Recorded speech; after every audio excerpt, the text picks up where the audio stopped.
राम ही थे परशुराम। भगवान विष्णु के छठे अवतार थे परशुराम। और उन्हें परशुराम क्यों कहा जाता है? भगवान शिव उनकी तपस्या से प्रसन्न होकर के उन्हें फरसा दिया था, इसीलिए उनके नाम से पहले परशु को जोड़ा गया और फिर बना राम परशुराम। ऐसी कहावतें हैं कि भगवान परशुराम ने क्षत्रियों को 21 बार धरती विलीन कर दिया था। इसके पीछे कारण क्या था?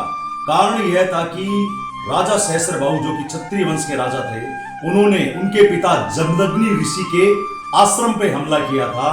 तो उस हमले का बदला लेने के लिए उन्होंने पृथ्वी को 21 बार क्षत्रिय विहीन कर दिया था। हम किंवदंतियों में सुनते हैं, कहानियों में सुनते हैं, किताबों में सुनते हैं, भगवान परशुराम ने अपनी मां रेणुका का भी वध कर दिया था। वह वध किया क्यों था, उसका कारण हमें आज तक कोई भी नहीं बताता है।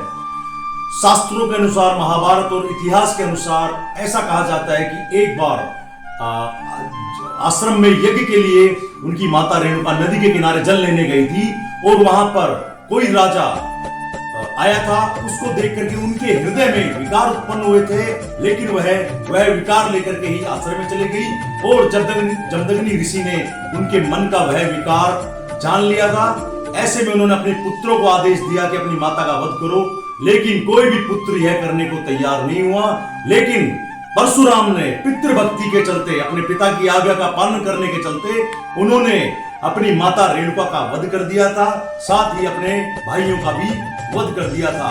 उनकी इस पितृभक्ति से प्रसन्न होकर जमदग्नि ऋषि ने उनसे वरदान मांगने को कहा। तब उन्होंने वह वरदान मांगा कि मेरी मां रेणुका को और मेरे सभी भाइयों को पुनर्जीवित कर दो और उनके याददाश्त से यह चीज मिट जाए कि उनका वध मैंने ही किया था। ऐसे थे भगवान परशुराम। आप सभी को भगवान परशुराम जयंती की बहुत बहुत बधाई, बहुत बहुत शुभकामनाएं। मैं साथ ही इस जयंती के माध्यम से आप सभी को पहलगाम की घटना को भी याद दिला देता हूं।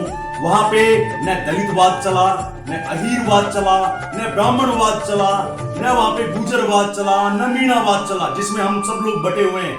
मेरा आप सभी से यही निवेदन है, वहां पे धर्म के आधार पे हमला हुआ तो आप सभी एकजुट हो।